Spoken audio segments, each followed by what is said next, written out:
Tô me sentindo um verdadeiro projeto Silvio Santos com esse microfone na garganta aqui, mas vamos lá começar aí um vídeo tutorial. Vamos ver o que vai dar.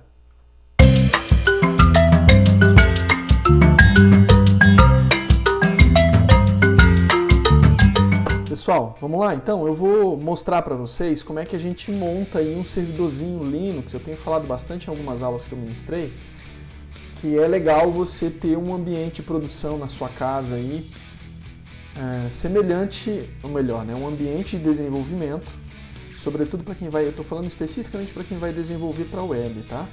Que seja semelhante ao que você vai encontrar realmente no ambiente de produção, tá?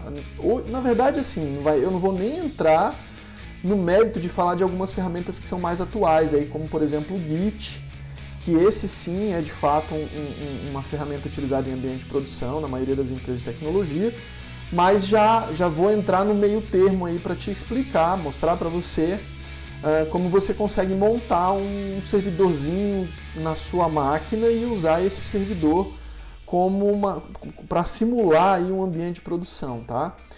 É legal que você tenha uma máquina com uma certa configuração aí, eu acho que eu não recomendo você tentar fazer isso com computadores com menos, por exemplo, do que 4 GB de memória RAM, enfim. Processador no mínimo de um i3, Intel i3 aí, tá? Eu estou rodando numa máquina com um i7, 16 GB de RAM, meu notebook ele é uma configuração específica para isso, tá? Então pode ser que o que eu te apresente aqui dê algum problema aí no teu ambiente, eu não sei qual é o teu ambiente, então tenha sempre isso em mente, tá? Eu vou te mostrar a minha tela agora, eu vou primeiro apresentar para você algumas coisas que é necessário você conhecer, saber aí a respeito, para depois a gente montar esse ambiente, tá? Não se preocupe, eu estou fazendo isso de um ambiente Linux, tá? Você vai ver na minha tela uma tela muito escura, então é uma característica minha, eu gosto disso, enfim, tá? Não se preocupe com isso. E aí eu estou te mostrando o meu navegador, o meu buscador aí configurado. Eu vou procurar aqui, o que eu vou te mostrar? Eu vou te mostrar como configurar um servidor Linux da distribuição Debian, tá? Debian é o que eu gosto de usar, enfim. Para servidores de fato, você vai ter coisas como Red Hat, como CentOS, enfim, são outras distribuições, tá? Mas com Debian é super possível, aliás, eu costumo inclusive configurar servidores com essa distribuição, tá? Então o que você vai precisar? Você vai precisar de um Debian NetInst Download. O que é esse NetInst que eu estou colocando aqui? É um Debian bem básico, com pouquíssimas coisas, sem interface gráfica, porque em teoria você não vai num servidor, você não trabalha nesse servidor com interface gráfica. Dificilmente você vai necessitar aí de uma interface gráfica no servidor, tá? Você acessa ele remotamente e tudo mais. Então eu geralmente não coloco interface gráfica. Existem versões de servidor que vão aí trazer para você a possibilidade de você acessar via interface gráfica, como é o caso, por exemplo, do Windows Server, né? Você vai ter que trabalhar com interface gráfica, só que isso consome muito mais recurso desse servidor, tá? Então acho legal sem interface gráfica justamente por isso. Bom, eu vou fazer essa busca também, deixa eu abrir aqui no Google, que eu acho que vai ser o buscador padrão aí da maioria das pessoas que verem esse vídeo. Então Debian NetInst Download, ele também vai me levar para o mesmo caminho, tá? Eu tenho aqui, ó, Network Install, vou clicar aqui também, você vai ver que é o mesmo lugar, tá? Nesse caso do meu, ele está mostrando aqui, ó, mesmo ambiente. Aqui o que eu vou fazer? Geralmente eu posso procurar pela arquitetura de processador da máquina. Hoje, muito provável que vocês tenham aí um AMD64, tá? Então aqui eu posso baixar direto da internet, ou eu tenho ainda a opção de baixar ele via BitTorrent aí, né? Então ele baixa um arquivinho e eu abro um cliente torrent que eu tenha na máquina para fazer download com esse arquivo, tá? Eu vou clicar aqui só para simular, porque eu já baixei também para adiantar isso, e ele vai me dar a opção, tá? Ele tá me permitindo baixar aqui a versão 10.9. Eu clico em salvar, escolho o lugar onde eu quero salvar e clico em salvar e esse download vai iniciar, tá? Como eu disse, eu já baixei ele, tá aqui, eu estou com a versão 10.8, é essa a versão que eu vou utilizar para a criação de um servidor, tá? Eu vou mostrar para vocês que eu tenho aqui, por exemplo, eu tenho um virtualizador, eu vou usar, e detalhe, né? Esse servidor ele vai ser criado no ambiente virtualizado, tá? Então a gente tem aí o VirtualBox para criar VMs, tá? Máquinas virtuais, e aí você utiliza, é como se você tivesse um computador dentro do seu computador. E aí você utiliza essa máquina virtual para simular um servidor Linux, e ao passo que você desenvolve alguma aplicação, você coloca nesse servidor local, tá? Inclusive, dependendo da ideia que você utiliza, a maioria delas já tem esse recurso, você pode conectar nos arquivos direto no servidor. Eu vou fazer um outro vídeo falando de uma ideia que eu gosto bastante, o Atom, e ele tem um pacote, né, uma ferramenta que eu instalo nele, um pluginzinho que eu instalo nele, que ele me permite conectar direto no servidor. E aí eu altero os arquivos de uma aplicação web direto nesse servidor. Ainda, eu particularmente, eu vou mostrar no VirtualBox, porque também é um sistema de virtualização de máquina aí que a maioria das pessoas tem acesso, tem disponível para Windows e tal. Eu geralmente uso o VirtManager, que é o QEMU KVM, tá? Vou só mostrar para vocês aqui. Ó, os meus servidores estão aqui. O Linux, 2 Linux e uma VM de Windows para eventuais necessidades aí, tá? Então, geralmente, quando eu preciso, eu acesso ela por aqui. Eu acho, particularmente falando, eu acho o QEMU KVM aí, com o VirtManager muito mais leve do que o VirtualBox. Mas, enfim, vou mostrar no VirtualBox, tá? Então, o que eu vou fazer aqui? Eu vou criar uma nova máquina. Vou chamar ela de Server Linux. Tá, vou deixar ali Server Linux. Ela já mostra para minha página, a pasta da máquina, tá? Então eu clico em próximo. Vou dar para essa máquina aí 2048 de memória RAM, acho que tá bom, só pra gente, como não vai ter interface gráfica. E o HD dela eu vou deixar ali com 8 GB mesmo, tá? Criei. Vou escolher deixar o padrão aqui, não vou alterar nada, tá? Isso aqui, quem quiser saber, é o tipo de disco rígido que o VirtualBox trabalha. Ele tem o padrão dele, ele tem o padrão do VMware, que é outro sistema de virtualização também, que você pode trabalhar, importar e tudo mais, tá? Eu vou deixar VDI mesmo. E aí, dinamicamente alocado, caso essa minha máquina ela cresça muito em termos de quantidade de arquivos, clico em próximo. Deixo do jeito que está aqui, clico criar, tá bom? Então ele criou minha máquina, vou vir aqui, ó, ela está selecionada, tá? Server Linux, clico em configurações e venho aqui no meu armazenamento, ó, tenho aqui controlador IDE, vazio, né? Desse ladinho aqui, ó, eu clico nessa opçãozinha aqui que é para escolher o disco óptico. Nesse caso aqui eu vou apontar a ISO, né? Aquele arquivo que eu falei para baixar agora há pouco. No meu caso eu já baixei, é o Debian 10.8, né, netinst.iso, ó. Clico nele, no meu caso ele já está aparecendo, caso você não esteja aparecendo aí, você clica aqui, ó, escolher uma imagem do disco e aponta para o local onde você salvou ela, tá? Adicionei, olha lá, dou um OK, e agora eu inicio a máquina, inicio para ela aparecer para mim, ó, vou clicar aqui, Debian, tá? Para eu escolher a opção Debian e iniciar. Ele vai começar, como na verdade não existia, ele vai começar o processo de instalação da minha VM, tá? Então, o que eu vou fazer, ó? Eu tenho a opção de instalação gráfica e tenho a opção... Eu vou fazer pela instalação gráfica, que eu acho que fica mais legal aí para um usuário mais leigo desse tipo de tecnologia entender melhor, tá? Aqui eu escolho o idioma, basta eu digitar no teclado português, ó.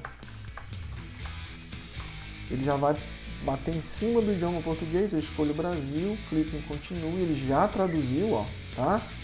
Deixo o Brasil, continuar, português brasileiro configurando o teclado, continuar. Ele vai fazer as buscas aqui, componentes adicionais, tá? Esse processo ele vai acontecer dentro do tempo necessário para a instalação, então a gente precisa aguardar. Para que a gente não perca tempo e esse vídeo não fique muito longo, eu vou pausando à medida que esses processos forem acontecendo, tá? E volto à tela quando ele já tiver terminado.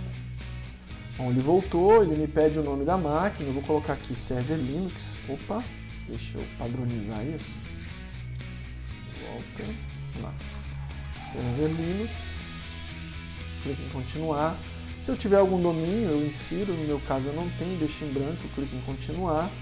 Aqui ele vai pedir a senha de root, tá? O que é esse root? O root é um super usuário no Linux.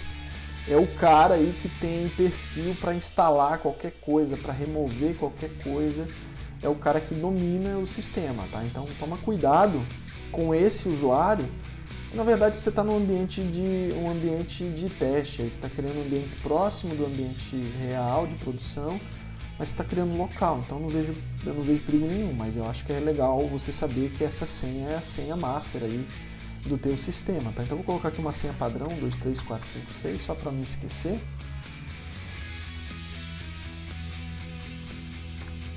Tá?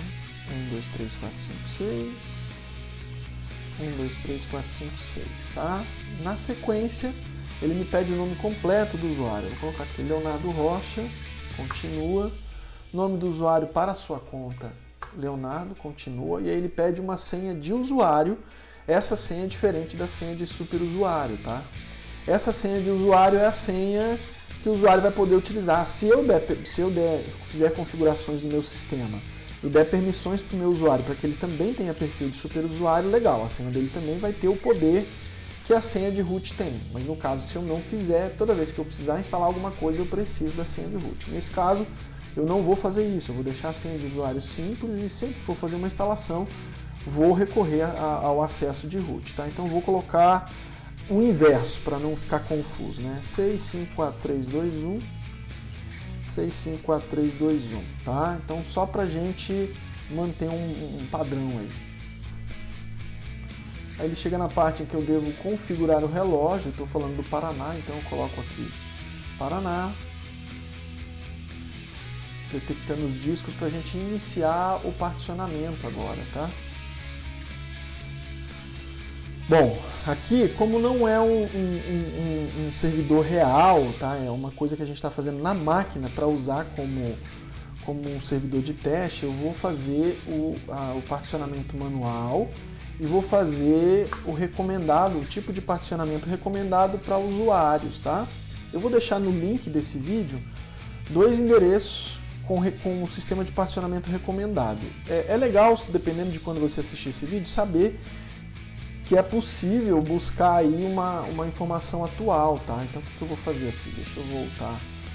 Eu vou pesquisar aqui, ó, sistema de particionamento recomendado, servidor Linux, tá? Quando eu digito esse sistema de particionamento recomendado, de cara a gente tem esse esquema aqui, ó, da própria Red Hat. Quem não sabe, é uma distribuição Linux também que domina, né, o mercado corporativo nessa área de servidores. Então os caras entendem muito. Esse sistema de particionamento é um sistema de particionamento que eu geralmente uso no meu computador pessoal, para uso doméstico, tá? Não é um sistema de particionamento que você colocaria num servidor. Eu acho que vale a pena você ler um pouco mais sobre isso para se inteirar, tá? Então a gente volta aqui para a nossa VM. Eu vou vir aqui, ó. Como eu estou fazendo numa máquina virtual, ele me dá essa opção. Eu tinha deixado 8 GB, né? Então o que eu vou fazer? Eu clico nessa opção, clico em continuar, criar uma nova tabela, marco sim, continuar. Aí ele já criou a tabela. Agora eu vou começar a particionar, tá? Então o que eu vou fazer? Criar uma nova partição. Essa primeira partição eu vou colocar aqui 256 MB, né? Vou colocar primária no início. E vou deixar esse sistema de particionamento como boot aqui, que é o que vai fazer o arranque do sistema, tá? Continuar, lá, boot, vem aqui, ó, finalizar a configuração da partição, mudo para o próximo espaço livre, ó, nota que eu estou pegando a área de espaço livre para criar partições nela, né? Crio uma nova partição, agora eu vou colocar aqui 3, melhor, deixa eu colocar, vou criar a swap também, tá? Como eu estou criando um HD de 8 GB e eu coloquei 2 GB de memória, eu vou colocar metade disso para memória swap, tá? Então quem não sabe também é legal dar uma lida sobre isso. Continua as configurações aqui, ó, deixa eu voltar, usar como, aí eu troco e coloco aqui, ó, swap, área de troca swap, tá?